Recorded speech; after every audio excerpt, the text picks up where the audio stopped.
Warahmatullahi wabarakatuh.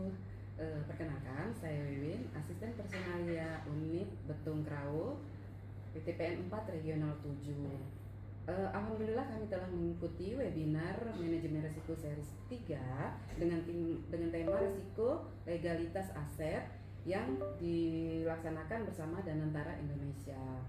Materi ini sangat krusial di semua tempat karena mempertahankan aset perusahaan yang harus memahami 5 unsur penting dalam identifikasi risiko aset.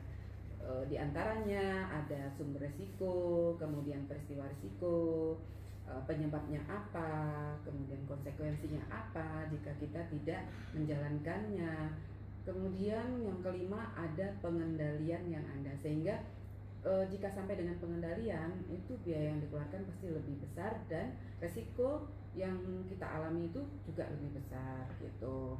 Nah, dengan pemahaman ini kami di unit Betung Krawo jadi lebih siap untuk melakukan mitigasi resiko sehingga kita dapat menghindari resiko yang lebih besar lagi dalam hal kehilangan aset gitu.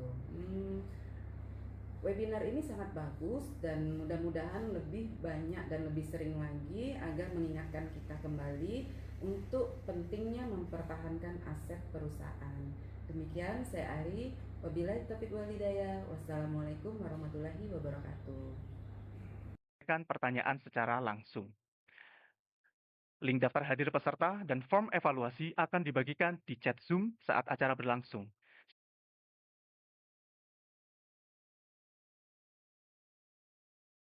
Empat ini ya. Izinkan saya untuk melakukan share screen ya.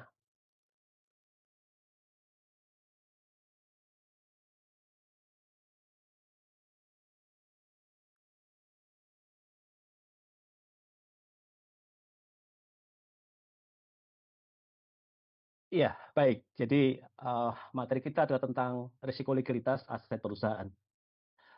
Sebelumnya mungkin saya perlu memberikan suatu pernyataan umum ya, atau sebagai disclaimer begitu. Berkaitan dengan sebuah doktrin di dalam hukum, yaitu Ionare legis is lata culpa, bahasa Latin ini, yang memiliki arti bahwa setiap orang dianggap telah mengetahui adanya suatu peraturan hukum yang telah diundangkan. Artinya setiap kita itu ketika ada satu peraturan perundang-undangan itu sudah diundangkan, maka kita dianggap tahu. Ya. Apakah kita seorang sarjana hukum ataupun bukan sarjana hukum, kita itu dianggap tahu tentang adanya suatu peraturan dan isinya dan juga bagaimana cara menerapkannya.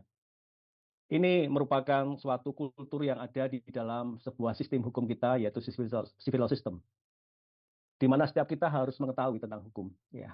Dalam bahasa populer ini disebut dengan fiksi hukum. Ya.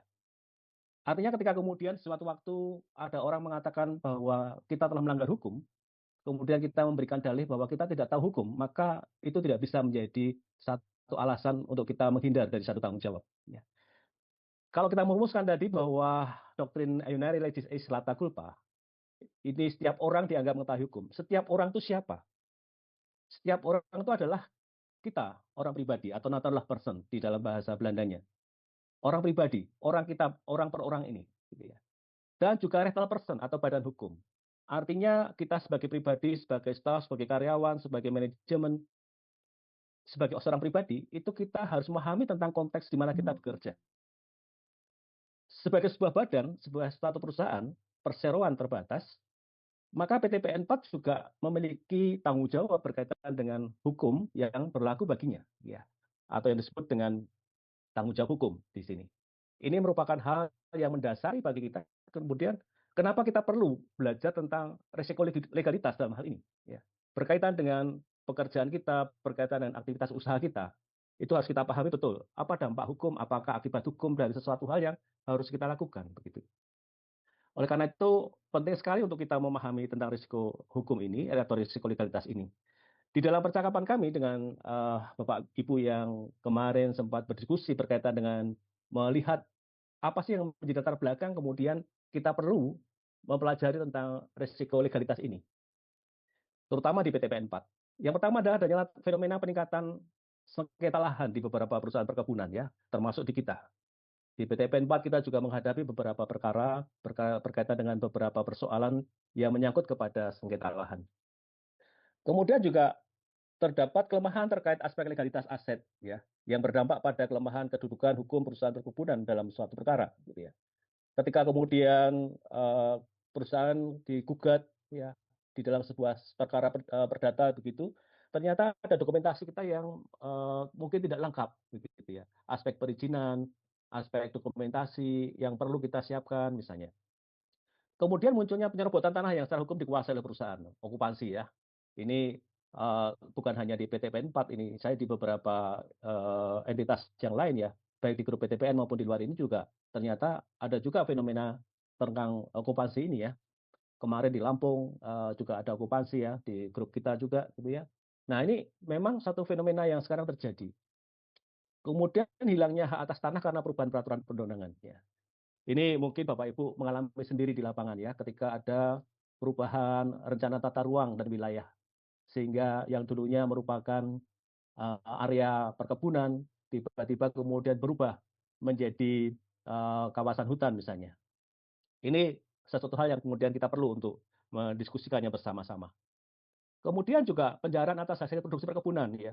Kemarin saya mendengar, saya membaca di berita juga tentang adanya apa namanya, penjarahan TBS ya, yang kita alami, ya. Ini adalah latar belakang Bapak Ibu, kenapa kita perlu, bersama-sama mempelajari tentang, risiko legalitas terkait dengan aset perusahaan. Memang Bapak Ibu, kita mungkin tidak membahas semua aset ya, karena kalau kita kemudian Bapak Ibu di sini yang di bagian keuangan, mungkin kalau berbicara tentang aset, ya itu yang ada di posisi kiri neraca begitu ya. Ada aktiva lancar, ada aktiva tidak lancar dan sebagainya. Mungkin tidak sampai semuanya seperti itu ya, karena itu juga nanti akan menyangkut kepada aspek manajemen risiko yang lainnya. Tetapi kita mungkin lebih fokus kepada aset-aset yang berupa aktiva tetap ya, yang berkaitan dengan lahan secara khusus, kebun yang sekarang ini seringkali menjadi persoalan yang kita alami. Urgensi pengelolaan aset berbasis risiko itu apa Bapak Ibu? Pengelolaan aset merupakan salah satu faktor utama dalam menjaga keberlangsungan operasional perusahaan. Aset yang tidak dikelola dengan baik dapat menimbulkan berbagai risiko yang berdampak pada aspek keuangan, operasional, hukum, maupun reputasi perusahaan dan lain-lain. Nanti kita akan mengupas terkait dengan apa saja sih risiko-risiko yang melekat, yang inherent dengan aktivitas usaha kita secara khusus berkaitan dengan aset kita. Ini urgensinya. Karena ketika kemudian misalnya saja ternyata kita kehilangan lahan, maka itu akan sangat berdampak kepada produktivitas kita. Ya. Ketika kemudian pabrik kita mengalami persoalan, begitu, maka akan berdampak kepada produktivitas kita. Sehingga penting sekali untuk menjaga aset kita itu dari berbagai macam risiko yang akan kita hadapi atau potensi risiko yang ada. Nah, terkait dengan tujuan penerapan manajemen risiko dalam pengelolaan aset, Bapak Ibu, maka ada 6 hal yang kemudian penting untuk menjadi fokus perhatian kita, yaitu terkait dengan tujuan penerapan manajemen risiko. Yang pertama adalah melindungi nilai aset. Meminimalkan potensi kehilangan, kerusakan, atau penurunan nilai aset perusahaan. Ya, tentu saja Bapak Ibu perlu menjaga aset yang kita punya ini, ya, baik dari sisi fisik, baik dari sisi keuangan, nilainya terutama, kemudian juga baik terkait dengan legalitasnya, keabsahan kepemilikannya. Itu perlu dilakukan perlindungan nilai asetnya. Kemudian menjamin kepatuhan terhadap organisasi, memastikan seluruh aset dikelola sesuai peraturan perundang-undangan, standar perusahaan dan prinsip tata kelola (GCG). Ya. Sehingga kemudian tidak ada persoalan berkaitan dengan aset kita.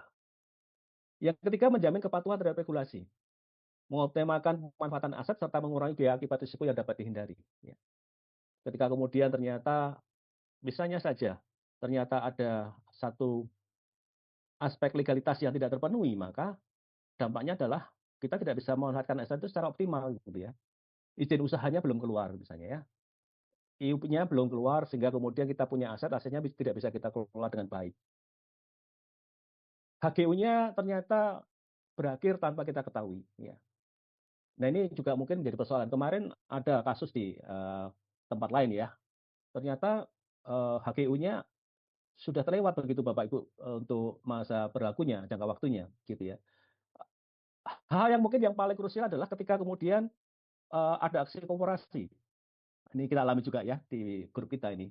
Ketika ada merger, akuisisi, terutama merger dalam jumlah besar, maka kadang-kadang fokus perhatian terhadap dokumen